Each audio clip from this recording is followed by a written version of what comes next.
You finally sent your dispute letter to Experian, TransUnion, and Equifax, trying to dispute your late payments. You use a bunch of YouTube and TikTok methods, and them shits is bullshit. All that happened was credit reporting agency sent you back a letter saying this account is verified with no type of documentation. And chances are they didn't even read your dispute. They just threw that shit out and said this shit is verified. But look, luckily you follow this page. I'm gonna tell you exactly what to do next. We about to fuck them up. 15 USC 1666B. When you use that in a dispute, you're basically demanding the credit reporting agency and the bank show you documentation that they sent you out the disclosures on time, right?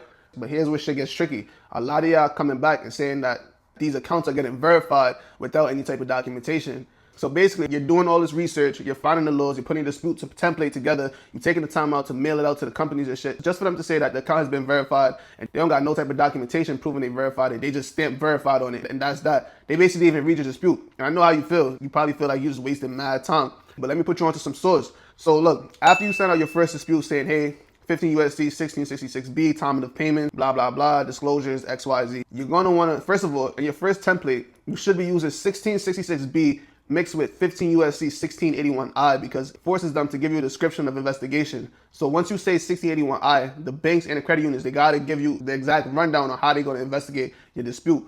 So this is how you don't get ignored. So if you didn't use that in your first template, then you already fucked up. You gotta do this shit over. This is why you should follow my channel and keep up, because I'm giving you straight game because I actually do this shit. So look, after you make your first dispute and they verify it, this is how we trap them, because they verified it without proving that they followed the law. Because remember, we said we want documentation proving that you sent disclosures pursuant to 15 USC 1666B, and then we want description investigation pursuant to 15 USC 1681I. Since they didn't show any type of evidence for both of these laws, that's 2 violations already. So now when we make this next letter, we're gonna say, hey, mark this account as verified. You didn't show any evidence that these laws were followed. So that's 2 violations. And pursuant to 15 USC 1681N, I will be forced to send you an invoice for $1,000 per violation. And that's when these credit reporting agencies start actually taking a look at your dispute and start taking shit serious, because you're costing them money. Not a legal advisor. I'm just telling you what I learned from YouTube and actually doing the work. This is my last request, that you update these late payments to paid as agreed, or else I will have to use our communication as evidence that you recklessly disobeyed the law,